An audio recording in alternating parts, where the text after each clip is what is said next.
Bom dia a todas e a todos. Hoje o nosso assunto da aula será a formação dos Estados Nacionais. Compartilho com vocês aí o PowerPoint para que a gente possa seguir o roteiro da nossa aula. Não é isso? Um subtítulo aí que vocês estão vendo, né? A formação dos Estados Nacionais. O reino é o rei, ou seja,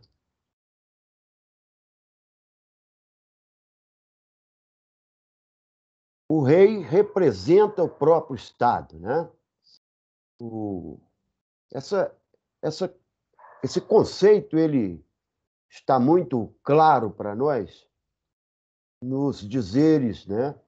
Na célebre expressão de Luís XIV, rei da França no século XVII, século XVIII,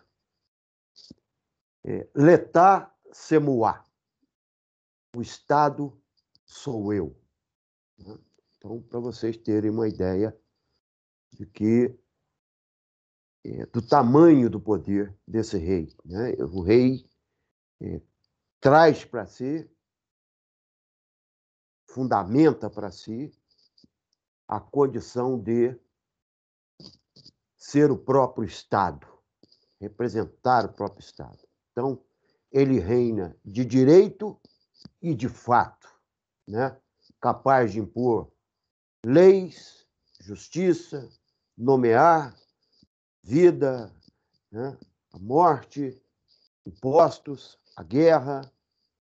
Né? Então, tudo isso é o que está aí dentro do texto que nós vamos trabalhar. Esse segundo quadro nosso fala do absolutismo. Né? O absolutismo, né? Que é um fenômeno advindo aí da formação da consolidação dos Estados nacionais. Bom, primeiro nós vamos resgatar aí, historicamente, né, como é que se dá. Com o fim do Império Romano, a partir aí do século V, da era cristã, por assim dizer, né? A Europa se fragmenta em vários feudos, né? Vários pequenos reinos autônomos, não é isso? Independentes, mais focado aí numa mistura do Império Germânico com o Império Romano, né? Onde essas unidades territoriais são autossuficientes, né? Com o seu governo, com o seu vassalo, o seu nobre, né? Que detém ali aquele território e mantém uma população, um grupo social, de forma, na forma de fidelidade, né? Ou seja, impõe-se uma tradição de fidelidade daquele grupo social àquele senhor das terras, e ali ele reina soberanamente sobre esse grupo social, né? Bom, começa já também na Idade Média, na chamada Alta Idade Média, algumas teorias, né, que trazem o chamado direito divino de governar, baseado em que o suzerano, a figura do rei, ela é uma figura ligada diretamente a Deus, né? Mas, no entanto, ele não tem poderes de fato de governo, até porque os interesses estão muito diluídos nesses reinos, né, que se impõem aí sobre a Europa, se fragmenta dentro da Europa, aí nessa Alta Idade Média, né? Mas a partir do surgimento dessa aliança entre os monarcas e a burguesia, uma classe social agora que começa a aparecer, era a partir aí do ressurgimento do comércio, né? Especialmente as cruzadas, etc., né? Os cruzados foram fatores decisivos para isso. Essa burguesia começa os seus interesses de manter segurança, né? De manter o território unificado, ela começa a patrocinar esse monarca de forma a dar-lhe poder, né? E poder para que ele centralize politicamente determinada região, determinado grupo social, que tem características comuns, como a língua, os costumes, os hábitos, né? A região onde habita, a centralização de poder, a centralização territorial, né? A demarcação de território, para que essa burguesia tenha segurança de comércio.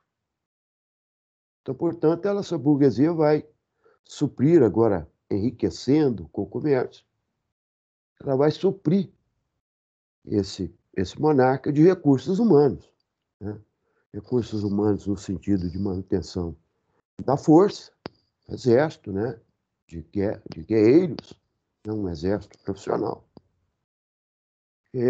Pessoal para a burocracia, não é isso? Teorias que fundamentam o direito desse governo ligado a Deus, né? Recursos financeiros, está escrito aqui até errado, financeiros, né? Vamos melhorar isso aqui. Recursos financeiros, né? Para que ele mantenha esse exército, mantenha esse aparato, né? É burocrático, essa burocracia de Estado.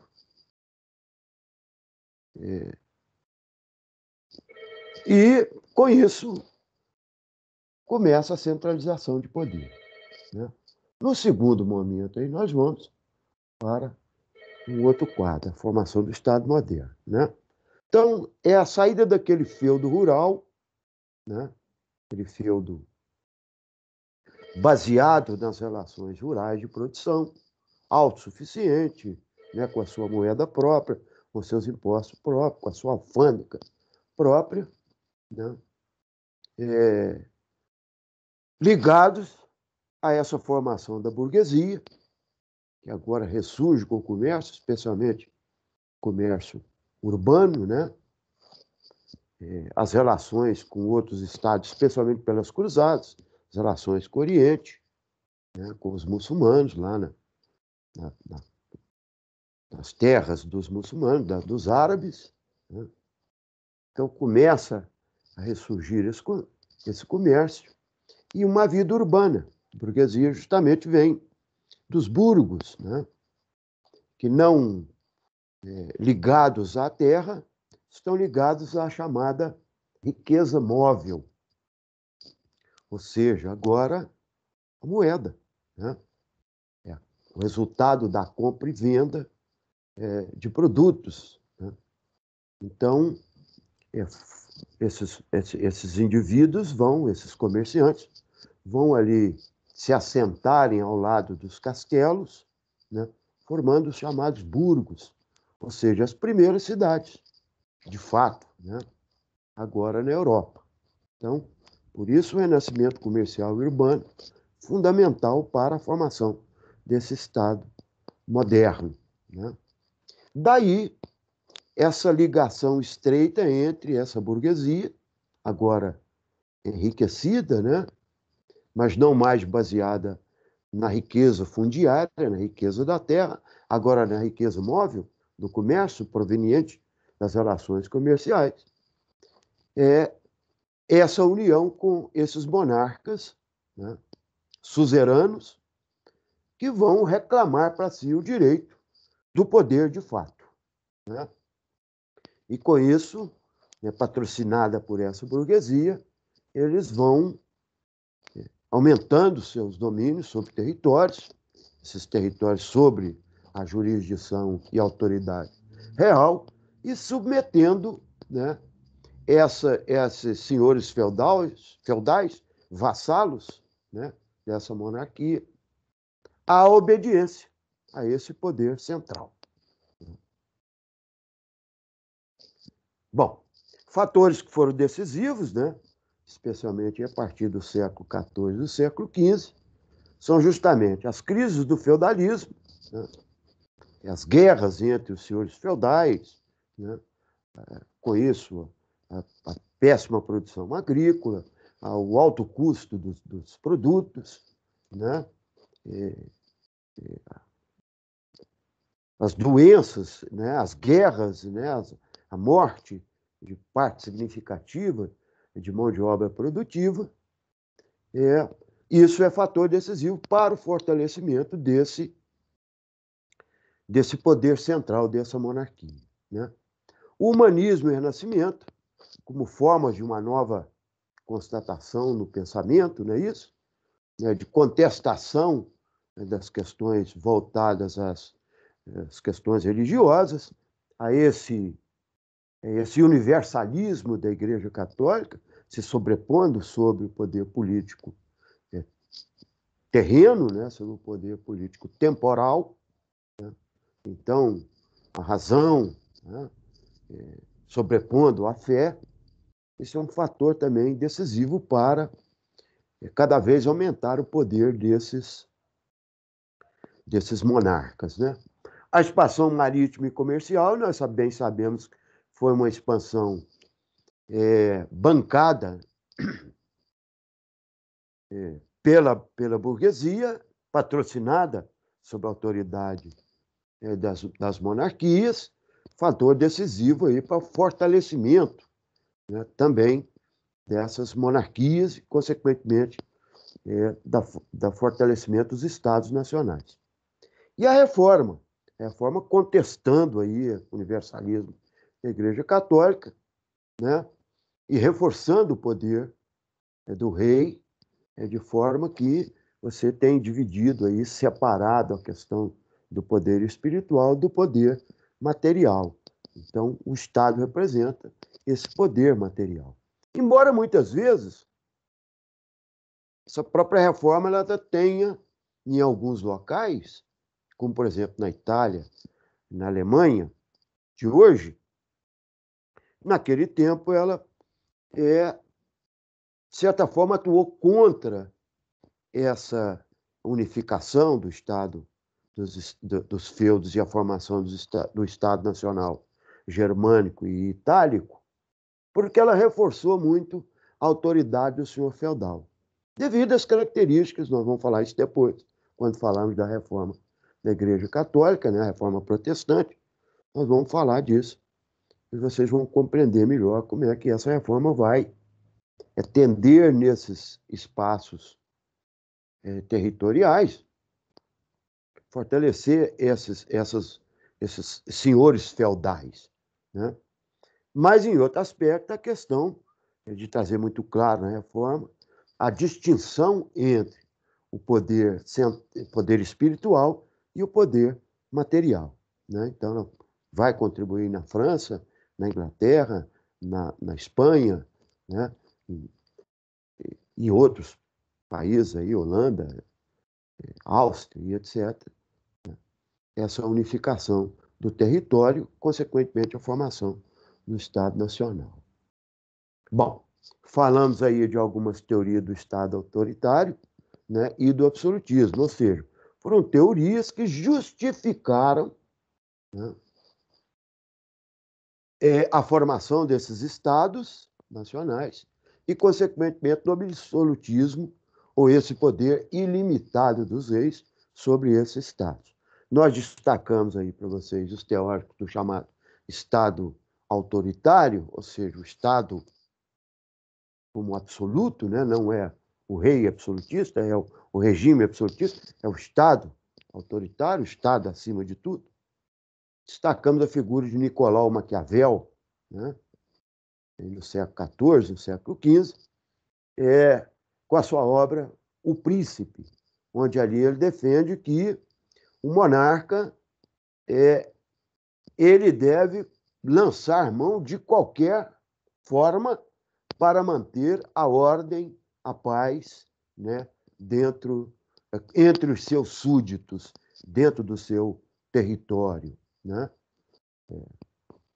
Thomas Hobbes, na sua obra O Leviatã, né, aonde ele defende que, sendo os indivíduos, as pessoas de origem em estado natural, de origem conflitante, né, as pessoas conflitam entre si, esses indivíduos acordam entre si e entregam o poder a uma instituição que vai gerir a paz social, né, evitando o conflito e a destruição entre os indivíduos, que é o próprio Estado, né? E tem outros teóricos chamados os teóricos do poder divino dos reis. Tem figuras aí como Lebré, né, na sua obra Tratado da Soberania do Rei, onde defende que o direito divino dos reis governar, o rei recebe diretamente de Deus esse poder, né, não podendo ser contestado. Jean Baudin, na sua obra República, né, confirma isso muito, dizendo que o rei recebe de Deus o poder e, portanto, ninguém é ilimitado esse poder. Seja esse monarca ruim ou bom, é coisa de Deus e nós não podemos contestar, né? Jacques Bossuet, que é considerado o grande teórico do poder divino, na sua obra política segundo a Sagrada Escritura. Ali ele confirma, de fato, que Deus ungiu o primeiro rei lá na Palestina, né? Lá na Judéia, né? O rei Saul, né? E a partir daí ele é uma figura ligada diretamente a Deus e, portanto, não pode ser contestado de forma nenhuma. Seja a sua natureza boa ou ruim, seja a sua ação boa, justa ou injusta, ela deve ser entendida como coisa de Deus, né? Então, numa próxima oportunidade, nós vamos falar um pouco mais como é que se deu essa formação dos Estados Nacionais, né? Em Portugal, na Espanha, na França e na Inglaterra, né? Então fica para a próxima aula isso. E hoje a gente para por aqui, compreendendo essa primeira parte aí do chamado formação dos Estados Nacionais. Saudações a todas e a todos e tenham todos uma boa semana.